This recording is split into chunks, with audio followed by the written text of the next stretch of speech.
Welcome to my channel. ஓ உற வந்து கூடும் உடுபதி ரவி ஒத்தார் யார் யார்? ராமன் சுக்ரீவன். துன்பு உளது எனின் அன்றோ சுகம் உள்ளது என்ற ராமனின் கூற்று பின்வரும் இரு பழமொழிகள் எதற்கு பொருந்தும்? நேலின் அருமை வெயிலில் தெரியும் என்ற பழமொழிக்கு இப்பாடல் அடிகள் பொருந்தும்.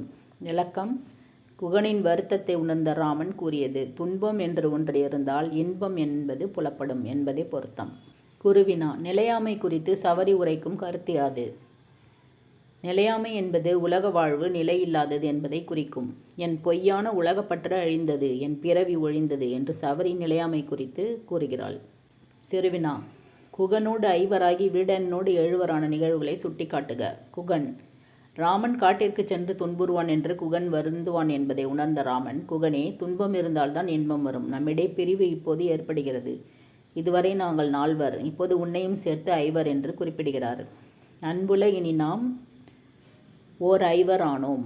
சுக்ரீவன் ராமன் மீது கொன்ற அளவற்ற அன்பினால் சீதையை தேடி இலங்கை சென்றான். ராவணனை கொன்று வருவதாக கூறி சென்றவன் அவன் மணிமுடியை மட்டும் கொண்டு வந்தான். ராமன் மீது அவன் கொண்டிருந்த அளவற்ற அன்பை கண்ட ராமன், நீ என் இனிய உயிர் நண்பன் என்று கூறி 4 பேராக இருந்த நாங்கள் குகனுடன் சேர்ந்து 5 பேராகும். உன்னையும் இணைத்து 6 பேர் ஆனோம் என்றான். வீடணன்: சீதையை கவர்ந்து வந்த செயல் தவறு என்று கூறியதற்காக ராவணனை வீடணன் கடிந்தான். இலங்கை விட்டு வந்த வீடணன் ராமனிடம் அடைக்கலம் வேண்டினான். ராமன் அவனை உடன் பிறந்தவனாக ஏற்று இலங்கை அரசனை அவருக்கு உரிமையாக்கினான். குகனுடன் 5வர், சூரியனின் மகன் சுக்ரீவனுடன் 6 பேர், உன்னையும் சேர்த்து 7வர் ஆனோம். சடாயுவை தந்தையாக ஏற்று ராமன் ஆற்றிய கடமையை எழுதுக. ராமன் ஆற்றிய கடமைகள்: ராவணன் சீதையை சிறையெடுத்த போது தடுத்து சண்டையிட்டு காயப்பட்டவன் சடாயு. அவன் ராவணனோடு சண்டையிட்டு தன் உயிரை இழந்ததை அறிந்த ராமன் தன் தந்தையாகவே சடாயுவை கருதினான்.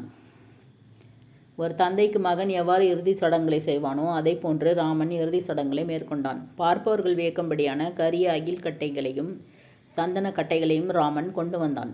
தேவையான தர்ப்பை பொருட்களை ஒழுங்குபட அடுக்கினான். பூக்களையும் தூவினான். மணலினால் திருத்தமான மேடை அமைத்து நன்னீரும் கொண்டு வந்தான். இறுதி சடங்கு செய்யப்படக்கூடிய மேடைக்கு தன் தந்தையாக கருதிய சடாயுவை தன் பெரிய கைகளினால் தூக்கி கொண்டு வந்தான்.